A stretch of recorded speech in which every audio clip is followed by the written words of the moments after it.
All souls that come into existence have 3,000 chances to attain liberation.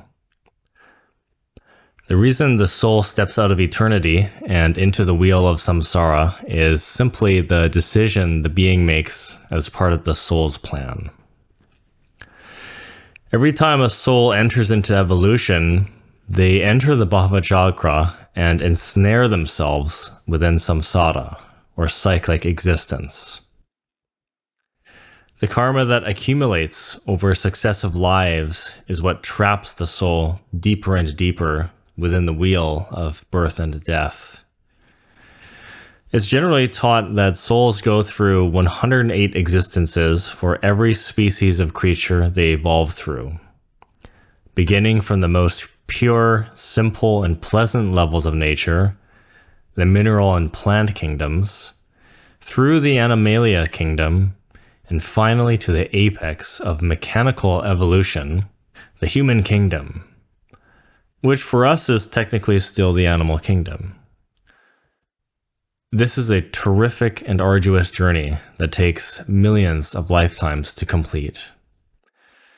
Now, a few very crucial things need to be understood about this stage of evolution. You see, what I just explained here is the entire upward journey of something called mechanical nature or mechanical evolution. So this process also includes involution. The term mechanical in this context refers to the aspect of nature that functions completely automatically, habitually, and instinctually, purely for survival. So all the animals and creatures that live in this level do everything automatically without really having to think about it. They're predisposed to pursue pleasurable sensations and avoid painful ones. So this level of nature is lunar, meaning that the forces of the moon are what direct and manage the evolving and devolving processes in life. The most well-known effect that we know the moon has on us is the coming and going of the tide. But in relation to the wheel of samsara, the pinnacle of this side of evolution, the animal and human kingdom, is only halfway up the wheel. The rest of the path to liberation goes through a more highly evolved and intelligent level of evolution called conscious evolution. This level of nature is solar, so life here is managed by the forces of the sun. So rather than being ruled by instinct, passion, which expresses itself in aggression and competition, things like that, selfish desire, the kingdoms, or more accurately, the genuses at this level, don't pursue crude physical sensations. Instead, their interest is generally to expand consciousness and serve others as efficiently as possible. I use the term genus because all the beings at this level are part of the same family. They're all human, in other words. So if you noticed a few moments ago, I mentioned that mechanical evolution includes a similar process called involution. So here's where we need to understand transmigration more carefully. As soon as the soul takes its first step into existence and begins to manifest itself as a life form on a planet, its karma begins to accumulate. This karma only becomes more and more severe and complicated as the soul takes on different bodies and progresses through evolution.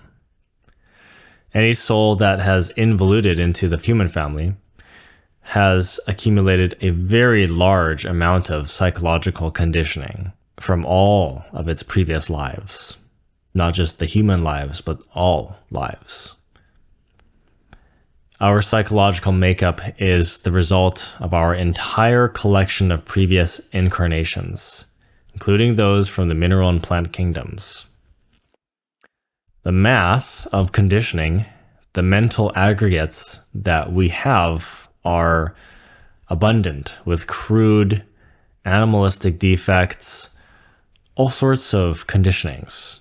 Thousands of them, many different levels. plenty of qualities that do not belong to the conscious levels of nature. So if mechanical nature begins in the most pure and simple kingdoms and peaks at the most aggressive and passionate kingdom, the animal and human level, then what do you think has happened to this so-called evolution this whole time? What's happened is the soul has reached a point of maturity in which it has begun to involve rather than evolve. So the soul has finally become an advanced animal or human, but the karma that it accrued over hundreds of thousands of years is reaching its limit. The mind of that creature has become more complicated, so the soul is starting to get worse over time. It's beginning to decay now. This is what in Kabbalah is known as the halfway point. How long can a soul sustain its maturity as an intelligent animal, the kind of human we are? Well, the answer is 108 existences. The human kingdom or family is a great privilege that souls earn after having suffered through countless animal lifetimes. So with this awareness, if a soul still has the passionate, anxious, fearful, desire-ridden mind, conditioned mind of an animal, the crude mind, as a human, do you think that soul will last very long in this family? Well, the answer is it cannot, because Mother Nature sets a limit for us. Mother Nature doesn't have the capacity to handle us. We come into this human family, and what do? We continue to act like animals. We compete and fight for mates. We fight for food, for territory. And we don't just use our teeth and claws like animals do. We have intellect. We go further and manufacture tremendous tools for killing. Guns and nuclear weapons. We start wars. We pollute our own food supply. In that sense, we're actually worse than animals, because we're capable of doing more than them, acting in a similar way but doing far more damage. This isn't really the case for other species of humanoids on other planets. This race just happens to have a great imbalance. But the similar process is universal on any planet, solar system, or galaxy. The same process of samsara is happening in all the kingdoms of nature. Now, because of how severe this area of spirituality is, I'm first going to explain the process of devolution before explaining liberation. Devolution is another evolutionary process in nature that, very sadly, many spiritually inclined people and scientists have no idea about. So what happens to a soul who reaches the halfway point, the human family, but fails to cleanse itself of his or her crude, instinctual animal qualities and abide by the superior laws of nature? This is the question. Well, everything in nature runs in cycles, including evolution itself. What happens is that the cycle of birth and death in the animal kingdom begins all over again, but this time in reverse. So if a soul doesn't manage to become more advanced consciously during its journey through the human family, then his or her stay will eventually expire. That cycle will begin to close, and the soul will begin to descend and decay in order to return back to its pure, unconditioned, joyful state.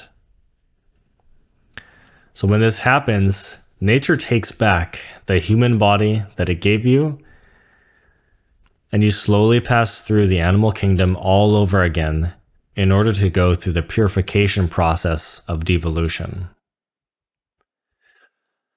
Something that I should clarify is that evolution only moves forward, just like time. Now, people will argue that time actually doesn't move forward, it's not linear, you can go backwards in time, sideways.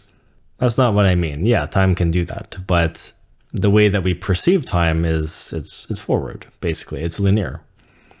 But it's also a curve. You're either moving up the ascending arch in evolution or down the descending arch. There's a momentum to it. Now, a person can develop some bad habits and notice themselves declining more than usual. And likewise, they can choose to cultivate good habits and expand their consciousness gradually over time. But you can't jump back and forth between kingdoms. So once a human devolves into an animal, that's pretty much it.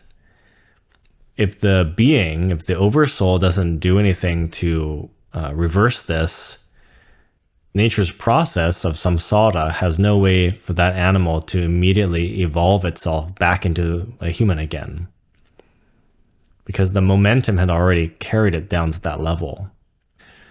And once a human becomes an animal, it doesn't have the intelligence or the free will to practice the Dhamma. Now, from what I've explained so far, devolution as a means to reach enlightenment might sound like a good thing at first. And ultimately, this is for the soul's own good. But let me make something very clear. Paying karma is always a painful process. The only reason beings suffer in existence is because of karma and mental conditioning.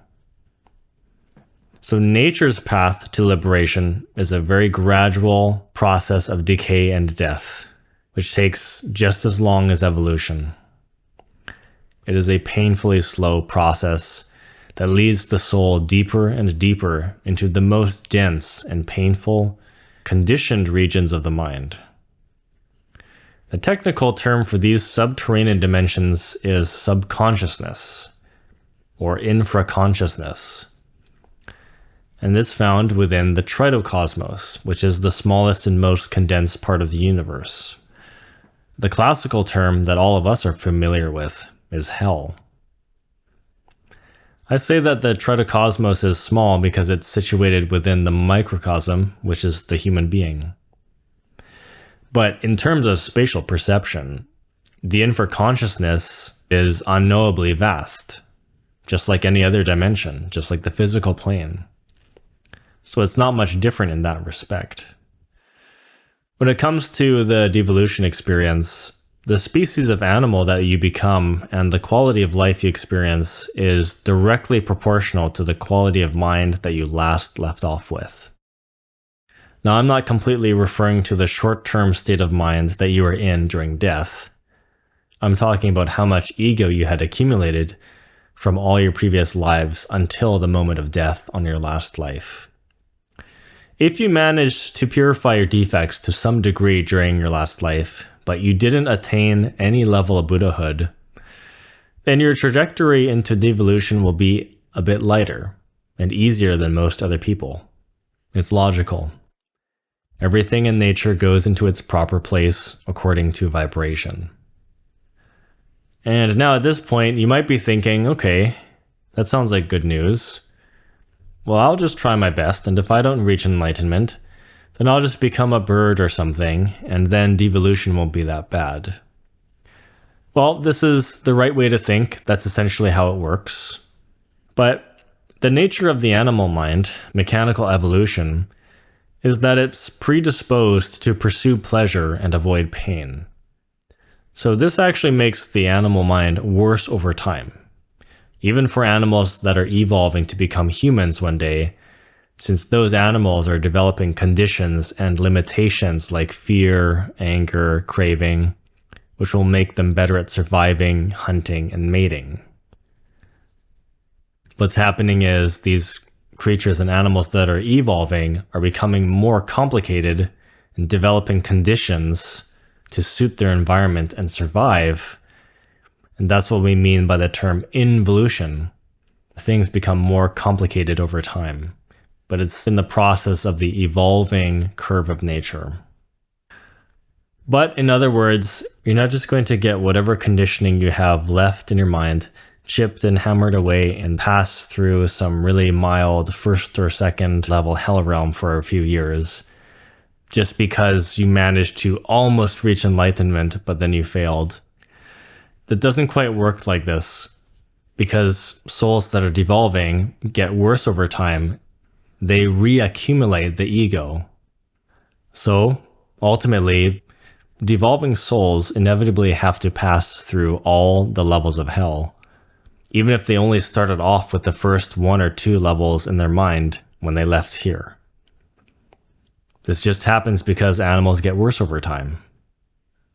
So, to explain this process is no different than the analogy of a snowball running down a hill. When you roll a snowball down a hill, it gets bigger until it stops rolling. And when you do this with 2 snowballs, one big and one small, well, both of them are going down the same hill and reaching the bottom. The good news is the smaller snowball doesn't get as big. It doesn't suffer as much. So don't become a big snowball. Souls that pass through devolution, starting from a very light psychological quality, don't suffer as much technically. But don't think this is an alternative to liberation. It is absolutely not an alternative. So what about conscious evolution? How do we escape the wheel of mechanical nature and continue an upward evolutionary ascent? Well, there are 3 ways to do this. 3 paths to liberation. I mentioned the first step, which is to purify the mind of its animal nature. The major defects that need to be eliminated are lust, anger, pride, jealousy, shame, aversions like anxiety and fear, desires like materialism, greed, gluttony, laziness, and obsessive-compulsive attachments. Doing this alone results in a temporary liberation from samsara, in which the soul has skipped devolution at the end of their 108 human lives, skipped devolution in hell by bringing themselves back up to the elemental, mineral, and plant kingdoms of nature. The point of this is to get another human opportunity after that round of evolution. This is the most simple path to liberation, called the elemental path, the spiral path, or Shravaka path.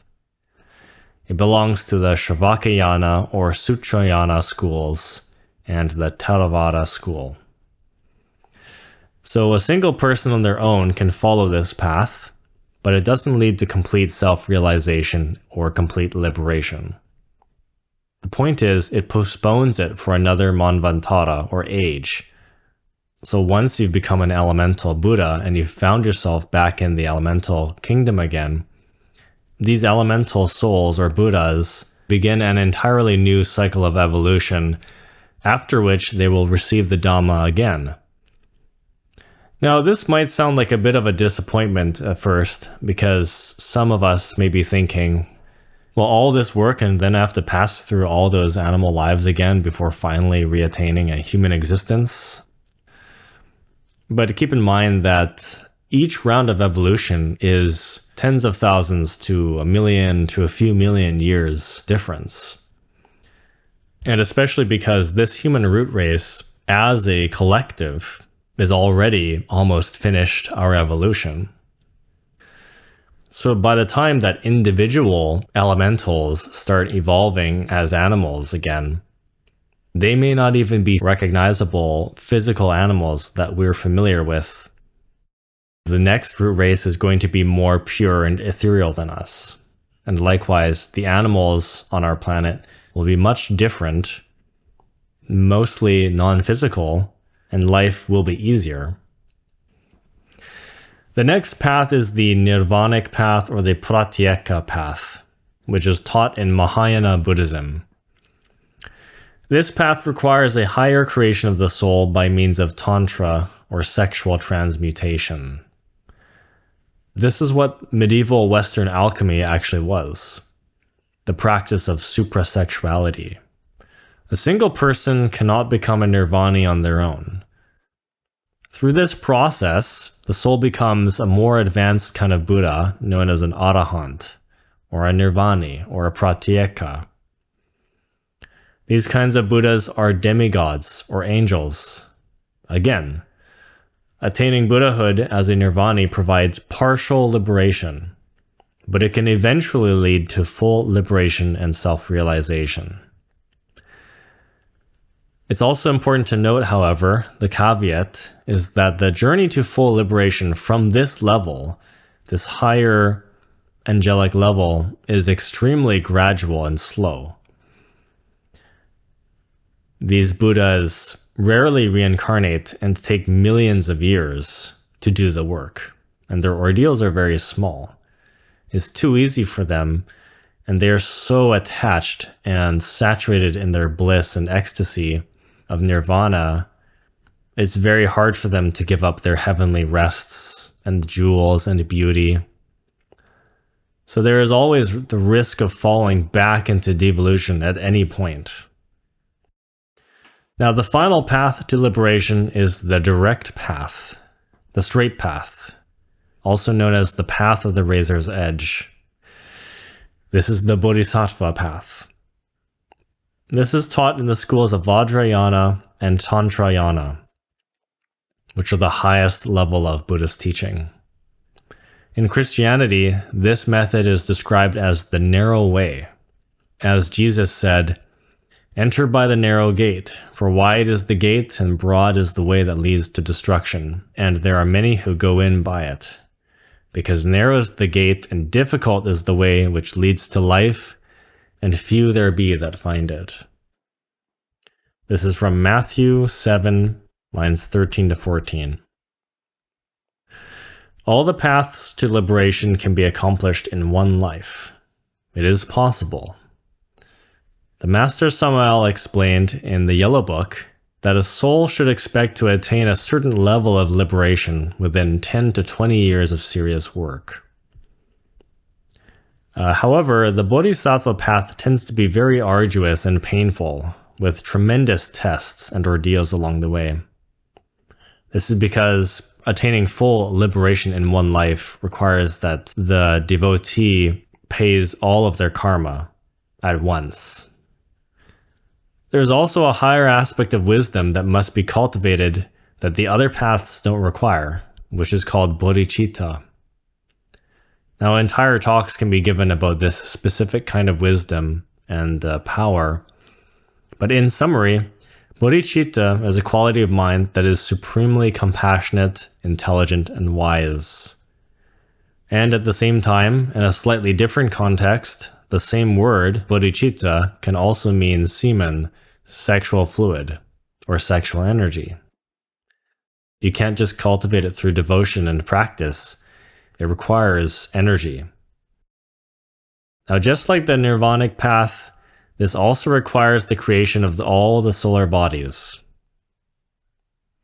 So to conclude, souls who do not attain liberation after approximately 3,000 rounds of transmigration withdraw back into the emptiness and rest eternally.